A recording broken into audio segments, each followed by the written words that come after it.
ఇక్కడ ఫుడ్ విషయం కానివ్వచ్చు. అండ్ ఎంతో మంది తెలుగు స్టూడెంట్స్ వస్తూ ఉంటారు. సో, వాళ్ళకెలా ఉంటుంది అంటే అక్కడ కల్చర్ డిఫరెంట్ ఉంటుంది. ఇక్కడ కల్చర్ డిఫరెంట్ ఉంటుంది. అక్కడ ఫుడ్ డిఫరెంట్ ఉంటుంది. ఇక్కడ ఫుడ్ డిఫరెంట్ ఉంటుంది.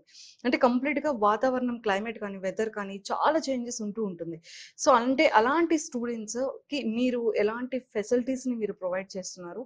అండ్ కొంచెం వాళ్ళకి తెలుగు ఎక్కువగా ఉంటుంది. సో, ఇక్కడ కంప్లీట్‌గా హిందీ అండ్ ఇంగ్లీష్ ఉంటుంది. సో, లాంగ్వేజెస్‌ని వాళ్ళకి అర్థమయ్యే విధంగా ఏ విధంగా మీరు ఒక ప్రొఫెసర్స్ అడ్వాంటేజ్ నేను చెప్తాను. హ్మ్. ఎందుకంటే మన ఆంధ్రానో లేకపోతే తెలంగాణలో వాళ్ళకి హిందీ అర్థమవుతుంది. ఇది హ్మ్. నేను చూసి చేశాను. ఎందుకంటే నేనే తెలుగు మీడియంలో చదువుకున్నాను నాకు తెలుసు. రెండోది వాళ్ళకి మేము అన్నం, పప్పు, చారు వాళ్ళు ఏం తింటారో అది పెట్టగలుగుతాం. లేకపోతే కాస్త గోంగూర అప్పుడప్పుడు వస్తుంది రాకపోదు. మా ఇంట్లో ఇక్కడ చెట్లు కూడా పెట్టుకున్నాంలెండి.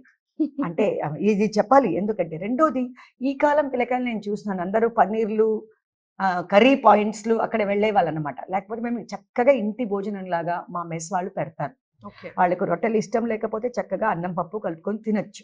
ఏం పర్వాలేదు. అంటే శాస్త్రీయ భోజనం ఉంటుందంటే ఉంటుంది. ఇంకా నాన్ వెజిటేరియన్ అడగొచ్చు. మేము చక్కగా నాన్ వెజిటేరియన్ కుక్స్ కూడా పెట్టుకున్నాము. రెండోది ఈ కల్చరల్ డైవర్సిటీ అంటారన్నమాట. పిల్లకాయలు వస్తే వాళ్ళకి ఫుడ్ కాకుండా వాళ్ళకి ఏమేమి ఇష్టమో ఎప్పుడప్పుడు ఏమేమి తినాలో ఉంటుంది. మనమంతా బజ్జీలు, పకోడీలు తింటాము. ఇక్కడ సమోసాలు ఎక్కువ తింటారు. మన పిల్లకాయలు అక్కడ నుండి వస్తేను వాళ్ళకి డిఫరెంట్ టైప్ ఆఫ్ మేమంతా స్నాక్స్ అండ్ రిఫ్రెష్మెంట్స్ పెడతాం. అదంతా ఏం పెద్ద విషయమే కాదు.